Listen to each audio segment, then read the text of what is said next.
Chapter 23 of The Princess Casamassima by Henry James. This recording is in the public domain. He was in the library after luncheon when word was brought to him that the carriage was at the door for their drive, and when he went into the hall he found Madame Grandoni, bonneted and cloaked, awaiting the descent of the Princess. "You see, I go with you. I am always there," she remarked jovially. "The Princess has me with her to take care of her, and this is how I do it. Besides, I never miss my drive." "You are different from me. This will be the first I have ever had in my life." He could establish that distinction without bitterness, because he was too pleased with his prospect to believe the old lady's presence could spoil it. He had nothing to say to the Princess that she might not hear. He didn't dislike her for coming, even after she had said to him, in answer to his own announcement, speaking rather more sententiously than was her wont, "It doesn't surprise me that you have not spent your life in carriages. They have nothing to do with your trade." "Fortunately not," he answered. "I should have made a ridiculous coachman." The Princess appeared, and they mounted into a great square barouche, an old-fashioned high-hung vehicle with a green body, a faded hammercloth, and a rumble where the footman sat. The Princess mentioned that it had been let with the house, which rolled ponderously and smoothly along the winding avenue and through the gilded gates (they were surmounted with an immense escutcheon) of the park.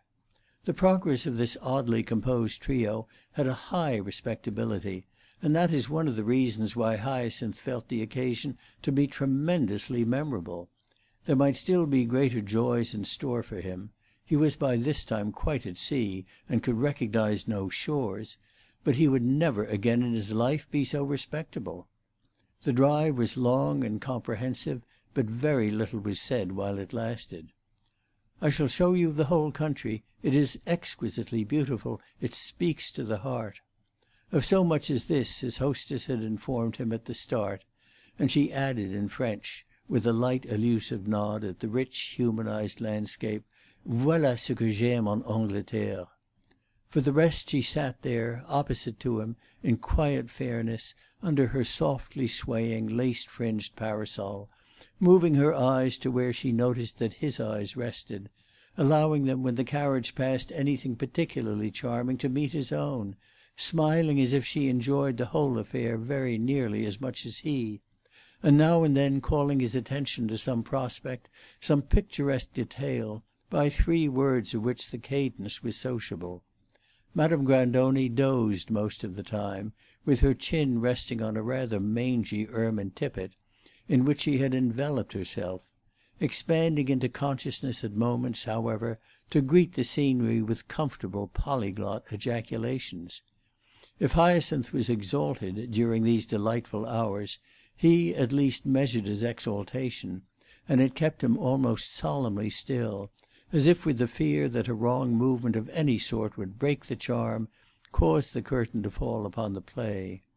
This was especially the case when his senses oscillated back from the objects that sprang up by the way, every one of which was a rich image of something he had longed for, to the most beautiful woman in England, who sat there, close to him, as completely for his benefit as if he had been a painter engaged to make her portrait.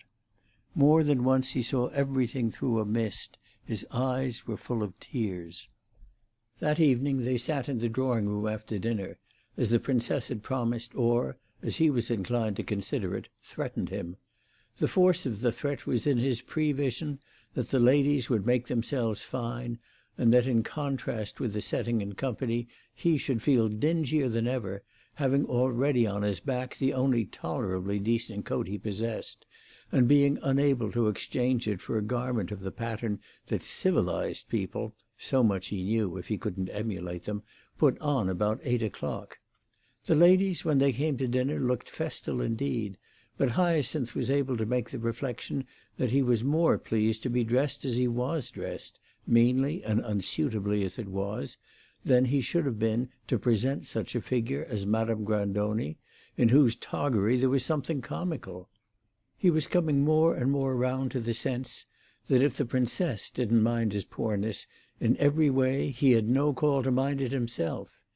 His present circumstances were not of his seeking. They had been forced upon him. They were not the fruit of a disposition to push. How little the Princess minded, how much indeed she enjoyed the consciousness that in having him about her in that manner she was playing a trick upon society, the false and conventional society she had measured and despised, was manifest from the way she had introduced him to the people they found awaiting them in the hall on their return from their drive: 4 ladies, a mother and 3 daughters, who had come over to call from Broome, a place some 5 miles off. Broome was also a great house, as he gathered, and Lady Marchant, the mother, was the wife of a county magnate. She explained that they had come on the persuasion of the butler, who had represented the return of the Princess as imminent, and who then had administered tea without waiting for this event. The evening had drawn in chill; there was a fire in the hall, and they all sat near it, round the tea table, under the great roof which rose to the top of the house. Hyacinth conversed mainly with one of the daughters, a very fine girl with a straight back and long arms, whose neck was encircled so tightly with the fur boa that, to look a little to one side, she was obliged to move her whole body. She had a handsome, inanimate face, over which the firelight played without making it more lively, a beautiful voice, and the occasional command of a few short words. She asked Hyacinth with what pack he hunted, and whether he went in much for tennis, and she ate 3 muffins. Our young man perceived that Lady Marchant and her daughters had already been at Medley, and even guessed at their reception by the Princess, who probably thought them of a tiresome type, had not been enthusiastic; and his imagination projected itself, further still, into the motives which, in spite of this tepidity, must have led them, in consideration of the rarity of princesses in that country, to come a second time. The talk and the firelight, while Hyacinth laboured rather recklessly, for the spirit of the occasion on his hostess's part was passing into his own blood, with his muffin-eating beauty, the conversation, accompanied with the light click of delicate teacups, was as well bred as could be consistent with an odd, evident parti pris of the Princess's to make poor Lady Marchant explain everything.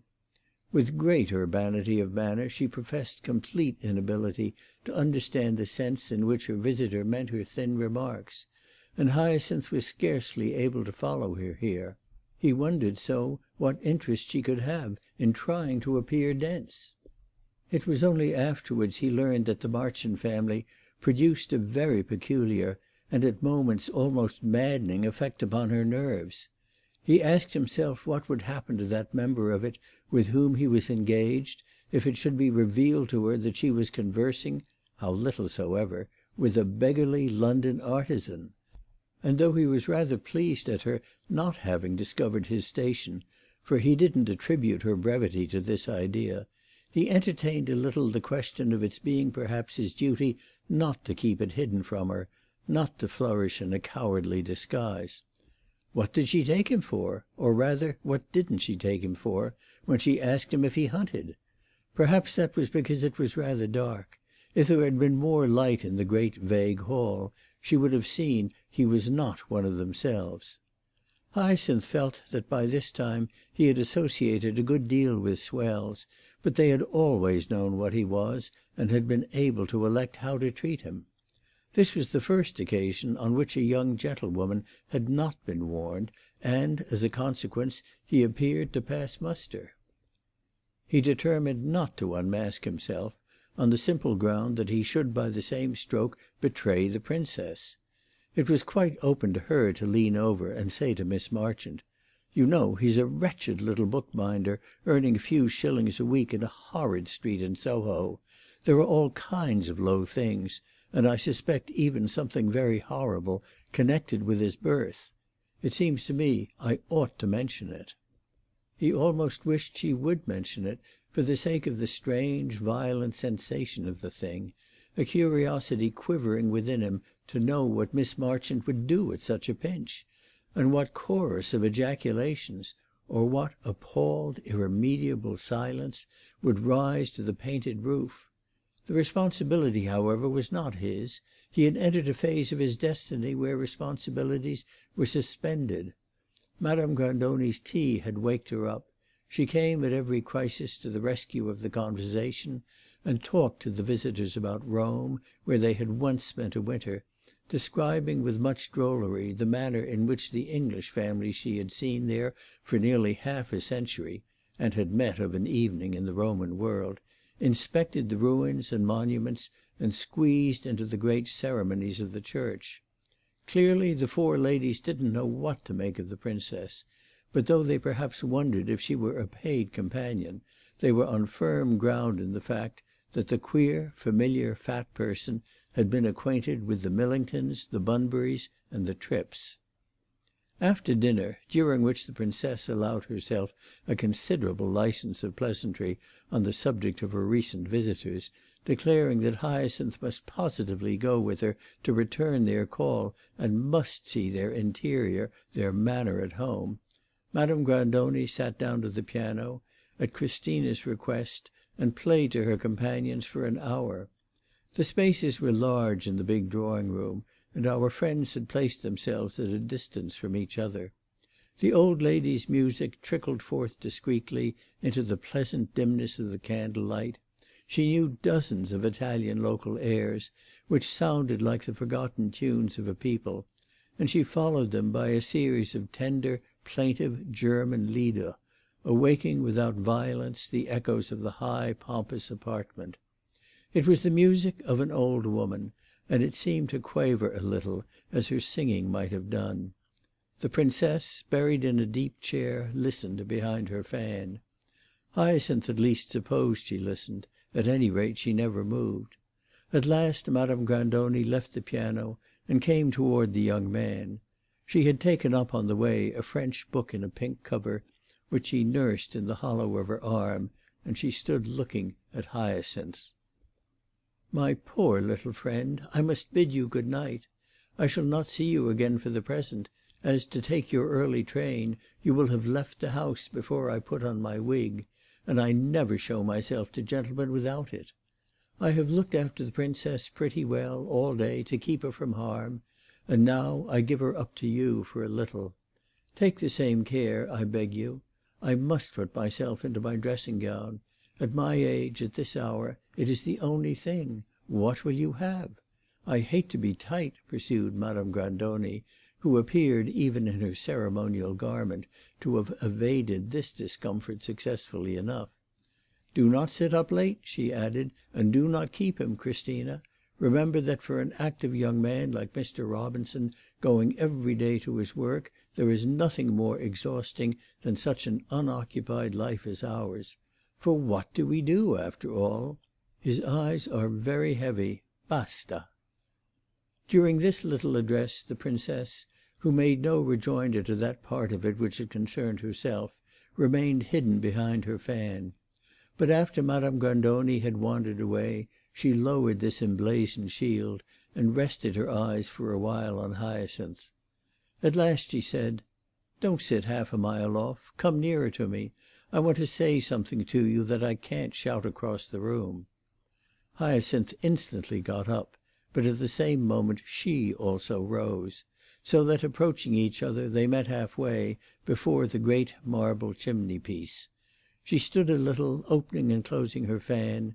Then she remarked, "You must be surprised at my not having yet spoken to you about our great interest." "No, indeed. I am not surprised at anything." "When you take that tone, I feel as if we should never, after all, become friends," said the Princess. "I hoped we were already. Certainly, after the kindness you have shown me, there is no service of friendship that you might ask of me." "That you wouldn't gladly perform. I know what you are going to say, and have no doubt you speak truly. But what good would your service do me if all the while you think of me as a hollow-headed, hollow-hearted trifler, behaving in the worst possible taste and oppressing you with her attentions? Perhaps you can think of me as—what shall I call it?—as a kind of coquette." Hyacinth demurred. "That would be very conceited." "Surely you have the right to be as conceited as you please after the advances I have made you. Pray, who has a better one? but you persist in remaining humble, and that is very provoking." "It is not that I am provoking. It is life, and society, and all the difficulties that surround us." "I am precisely of that opinion, that they are exasperating, that when I appeal to you, frankly, candidly, disinterestedly, simply because I like you, for no other reason in the world, to help me to disregard and surmount these obstructions, to treat them with the contempt they deserve, you drop your eyes, you even blush a little, and make yourself small and try to edge out of the situation by pleading general devotion and insignificance. Please remember this: you cease to be insignificant from the moment I have anything to do with you. My dear fellow," the Princess went on, in her free, audacious, fraternizing way, to which her beauty and simplicity gave nobleness, "there are people who would be very glad to enjoy, in your place, that form of obscurity."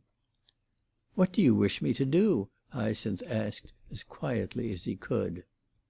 If he had had an idea that this question, to which, as coming from his lips, and even as being uttered with perceptible impatience, a certain unexpectedness might attach, would cause her a momentary embarrassment, he was completely out in his calculation.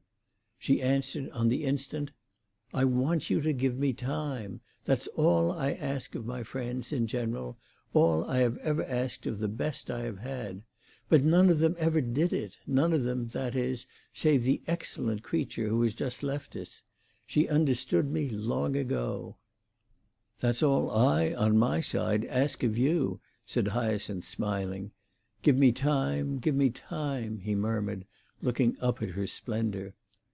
"Dear Mr. Hyacinth, I have given you months, months since our first meeting. And at present haven't I given you the whole day? It has been intentional, my not speaking to you of our plans. Yes, our plans. I know what I am saying. Don't try to look stupid. You will never succeed. I wished to leave you free to amuse yourself." "Oh, I have amused myself," said Hyacinth. "You would have been very fastidious if you hadn't. However, that is precisely, in the first place, what I wished you to come here for. To observe the impression made by such a place as this, on such a nature as yours, introduced to it for the first time, has been, I assure you, quite worth my while. I have already given you a hint of how extraordinary I think it, that you should be what you are without having seen, what shall I call them, beautiful, delightful old things. I have been watching you. I am frank enough to tell you that. I want you to see more, more, more," the Princess exclaimed with a sudden flicker of passion. "And I want to talk with you about this matter as well as others. That will be for to-morrow." "To-morrow?" "I noticed Madame Grandoni took for granted just now that you were going. But that has nothing to do with the business. She has so little imagination." Hyacinth shook his head, smiling. "I can't stay." He had an idea his mind was made up. She returned his smile, but there was something strangely touching. It was so sad, yet, as a rebuke, so gentle, in the tone in which she replied: "You oughtn't to force me to beg. It isn't nice." He had reckoned without that tone. All his reason suddenly seemed to fall from under him, to liquefy. He remained a moment looking on the ground, and then he said: "Princess, you have no idea. How should you have? Into the midst of what abject, pitiful preoccupations you thrust yourself. I have no money. I have no clothes." "What do you want of money? This isn't a hotel." "Every day I stay here I lose a day's wages, and I live on my wages from day to day." "Let me, then, give you wages. You will work for me." "What do you mean, work for you?" "You will bind all my books. I have ever so many foreign ones in paper." "You speak as if I had brought my tools." "No, I don't imagine that. I will give you the wages now, and you can do the work at your leisure and convenience afterwards. Then, if you want anything, you can go over to Bonchester and buy it. There are very good shops. I have used them." Hyacinth thought of a great many things at this juncture. The Princess had that quickening effect upon him. Among others, he thought of these two. First, that it was indelicate, though such an opinion was not very strongly held either in Pentonville or in Soho, to accept money from a woman; and second, that it was still more indelicate to make such a woman as that go down on her knees to him. But it took more than a minute for one of these convictions to prevail over the other, and before that he had heard the Princess continue, in the tone of mild, disinterested argument: "If we believe in the coming democracy, if it seems to us right and just, and we hold that in sweeping over the world the great wave will wash away a myriad iniquities and cruelties, why not make some attempt, with our own poor means, for one must begin somewhere, to carry out the spirit of it in our lives and manners? I want to do that, I try to do it, in my relations with you, for instance. But you hang back, you are not democratic." The Princess accusing him of a patrician offishness was a very fine stroke. Nevertheless it left him lucidity enough, though he still hesitated an instant, wondering whether the words would not offend her, to say with a smile: "I have been strongly warned against you." The offence seemed not to touch her. "I can easily understand that. Of course my proceedings, though after all I have done little enough as yet, must appear most unnatural. Che vuole, as Madame Grandoni says." A certain knot of light blue ribbon, which formed part of the trimming of her dress, hung down at her side in the folds of it. On these glossy loops Hyacinth's eyes happened for a moment to have rested, and he now took one of them up and carried it to his lips. "I will do all the work for you that you will give me. If you give it on purpose, by way of munificence, that is your own affair. I myself will estimate the price. What decides me is that I shall do it so well. At least it shall be better than any one else can do. So that if you employ me, there will have been that reason. I have brought you a book, so you can see. I did it for you last year, and went to South Street to give it to you, but you had already gone. Give it to me to-morrow." These words appeared to express so exclusively the calmness of relief at finding that he could be reasonable, as well as that of a friendly desire to see the proof of his talent, that he was surprised when she said in the next breath, irrelevantly: "Who was it that warned you against me?" He feared she might suppose he meant Madame Grandoni, so he made the plainest answer, having no desire to betray the old lady, and reflecting that, as the likelihood was small that his friend in Camberwell would ever consent to meet the Princess, in spite of her plan of going there, no one would be hurt by it. "A friend of mine in London, Paul Muniment." "Paul Muniment?" "I think I mentioned him to you the first time we met." "The person who said something good? I forget what it was." "It was sure to be something good if he said it. He is very wise." "That makes his warning very flattering to me. What does he know about me?" "Oh, nothing, of course, except the little that I could tell him. He only spoke on general grounds." "I like his name, Paul Muniment," the Princess said. "If he resembles it, I think I should like him." "You would like him much better than me." "How do you know how much, or how little I like you? I am determined to keep hold of you simply for what you can show me." She paused a moment, with her beautiful intelligent eyes smiling into his own, and then she continued: "On general grounds, bien entendu, your friend was quite right to warn you. Now those general grounds are just what I have undertaken to make as small as possible. It is to reduce them to nothing that I talk to you, that I conduct myself with regard to you as I have done. What in the world is it I am trying to do, but by every device that my ingenuity suggests, fill up the inconvenient gulf that yawns between my position and yours? You know what I think of positions. I told you in London. For heaven's sake, let me feel that I have, a little, succeeded." Hyacinth satisfied her sufficiently to enable her, 5 minutes later, apparently to entertain no further doubt on the question of his staying over. On the contrary, she burst into a sudden ebullition of laughter, exchanging her bright lucid insistence for one of her singular sallies. You must absolutely go with me to call on the Marchants. It will be too delightful to see you there." As he walked up and down the empty drawing room, it occurred to him to ask himself whether that was mainly what she was keeping him for, so that he might help her to play one of her tricks on the good people at Broome. He paced there in the still candlelight for a longer time than he measured, until the butler came and stood in the doorway, looking at him silently and fixedly, as if to let him know that he interfered with the custom of the house. He had told the Princess that what determined him was the thought of the manner in which he might exercise his craft in her service; but this was only half the influence that pressed him into forgetfulness of what he had most said to himself when, in Lomax Place, in an hour of unprecedented introspection, he wrote the letter by which he accepted the invitation to Medley.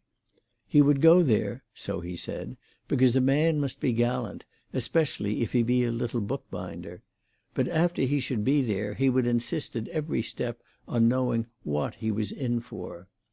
The change that had taken place in him now, from one moment to another, was that he had simply ceased to care what he was in for. All warnings, reflections, considerations of verisimilitude, of the delicate, the natural, and the possible, of the value of his independence, had become as nothing to him. The cup of an exquisite experience, a week in that enchanted palace, a week of such immunity from Lomax Place and old Crookenden as he had never dreamed of, was at his lips. It was purple with the wine of novelty, of civilization, and he couldn't push it aside without drinking. He might go home ashamed, but he would have for evermore in his mouth the taste of nectar. He went upstairs under the eye of the butler, and on his way to his room, at the turning of a corridor, found himself face to face with Madame Grandoni. She had apparently just issued from her own apartment, the door of which stood open near her. She might have been hovering there in expectation of his footstep. She had donned her dressing gown, which appeared to give her every facility for respiration, but she had not yet parted with her wig. She still had her pink French book under her arm, and her fat little hands, tightly locked together in front of her, formed the clasp of her generous girdle. "Do tell me it is positive, Mr. Robinson," she said, stopping short. "What is positive, Madame Grandoni?" "That you take the train in the morning?" "I can't tell you that, because it wouldn't be true. On the contrary, it has been settled that I shall stay over. I am very sorry if it distresses you, but che vuole?" Hyacinth added, smiling. Madame Grandoni was a humorous woman, but she gave him no smile in return.